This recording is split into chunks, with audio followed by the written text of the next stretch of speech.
আমার বাবা আমাকে বলছে যে তোমাকে একটা সিনেমা দেখাবো, ওই রকম না, রিল্যাক্স, চোখটা শেষ হইতে দাও। বাবা বলছে আমি তোমাদেরকে একটা হিস্টোরিক্যাল মুভি দেখাবো। আমিও ছোট টাইম থেকে, হ্যাঁ আব্বু চলো দেখি। কিছু তো শিখো নাই, লাইফে কি হইতে চাও? আমি জানি না। তোমাকে একটা মুভি দেখাই, হিস্টোরিক্যাল মুভি। আমি নাম কি? বলছে টাইটানিক। এখন আমার বাপ গাদা, পুরা মুভিটা আগে দেখে নাই, ও মনে করছে জাহাজ দিয়েই গল্প। আমরা মুভিটা দেখতেছি বাসায়, আমার মা পাশে, আমার ভাই পাশে, সবাই চকলেট খাচ্ছে, আমি বাউন্টি খাচ্ছি।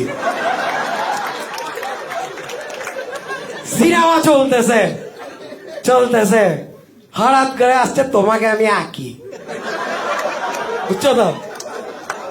তোমাকে আমি একটু আঁকি, আমিও দেখতেছি সাদা। আমার বাপ হঠাৎ করে বলে কি? আমি আমার বাপের দিকে তাকাইছি, সবাই নার্ভাস।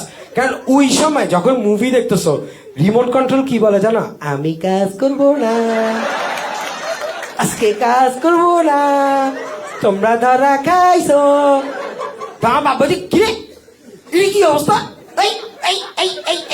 আমি আব্বু আমি জানি আমি কি হইতে চাই। আমার বাপ বলে কি? আমি আর্টিস্ট।